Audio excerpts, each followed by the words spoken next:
So magandang araw mga mix, andito kami ngayon sa Alfabro Apartment at shoutout kay Sir Eric Fabro na isa din sa OFW subscriber natin mga mix, no. So maraming salamat sa iyo sir at ako ang napili mong gumawa nito. So ayan mga mix, yung drainage pala nila dati ay barado na. May kanal naman siya pero may bara yung PVC niya. So yan, lalagyan natin ng catch vessel yan. Kasi dito na yan sa may bandang pader niya. So bubutasan namin yan at lagyan ng PVC. So ayan, nakita na natin yung mga dating kanal mga mix, no. So dito natin ipapakita at lalagyan muna namin ng elbow yan. So una namin ikakabit kasi nakita ko na yung PVC na galing sa catch vessel doon sa loob mga mix, no. Binuksan muna namin yan para yung tubig ay bababa dito sa palabas. So kita nyo naman ang daming bara na mga lupa. So medyo nahirapan kami dito na ilagay yung elbow kasi sobrang kitid ng pagkagawa ng kanal mga mix, no. So ito natapos na namin at nilagyan na namin ng PVC na number 4. So papunta yan doon sa catch vessel at ito naman yung catch vessel sa loob mga mix na nilinisan ko na at nakuha ko na yung mga bara. So may nakuha akong mga alahas dyan mga mix. Ang akala ko ay totoo na, so isip ko swerte na.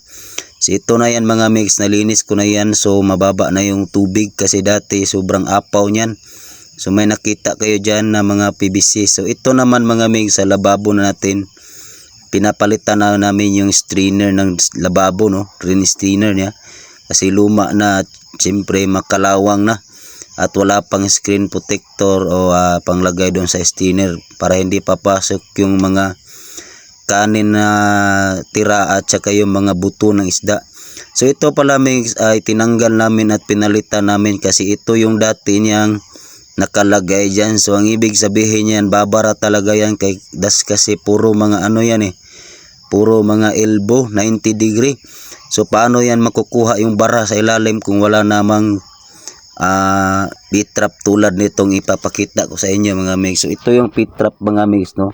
Pag nagbara kasi yan sa gitna ay pwede natin tanggalin yung parang bilog doon sa gitna. Yun ang tinatawag na P-trap at siyempre dadalo yung tubig. So ayan, nilagay ko na yung drain strainer niya mga mix, no.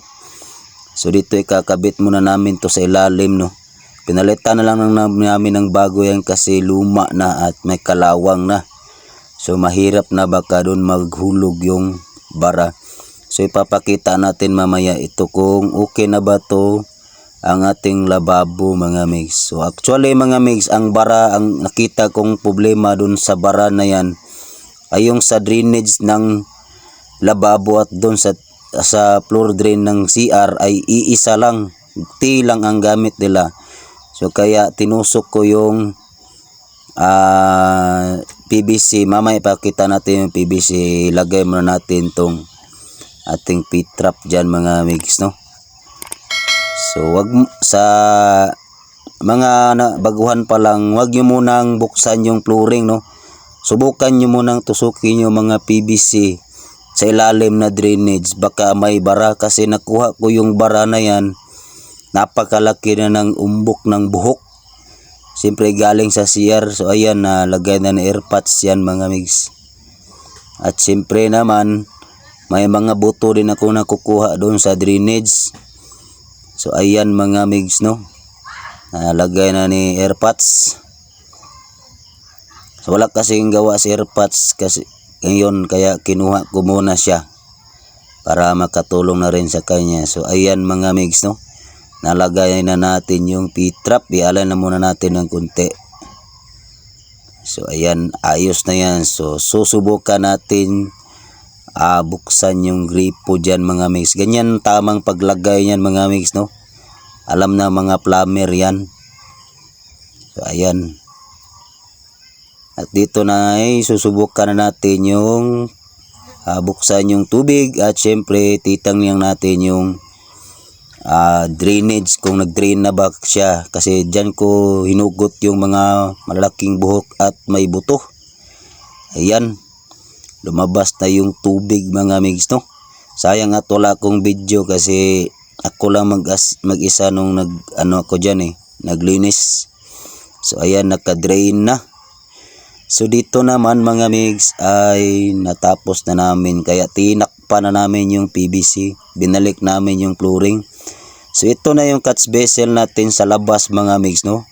So dito pupunta lahat ng tubig doon sa 4 na kwarto. Ayan, nilagyan na lang muna namin ng outlet ng tubig mga migs, no. Baka kung sakaling aapaw siya lalabas papunta doon sa kalsada. Kasi ang problema dito mga migs ay wala kasing kanal ito So ayan yung sa bomba nila, no, sa puso, kaya bubutasan namin yan. Lalagyan ng PVC. So ito ang kalalim niya mga migs to. Malapit mag 1 meter. So ang yung PVC na ano dyan galing sa ilalim mga migs ay nasa 60 meters. So ito naman pinadagdag na si Eric yung sa aircon, at ito na mga migs nilagyan ko na ng takip yan. So ayan, may takip na ang ating catch vessel, at ito na yung PVC na galing sa puso. At natapos na ang aming project dyan mga migs, no. Maraming salamat sa pag-subscribe at pag-follow ng aking Facebook. Thank you.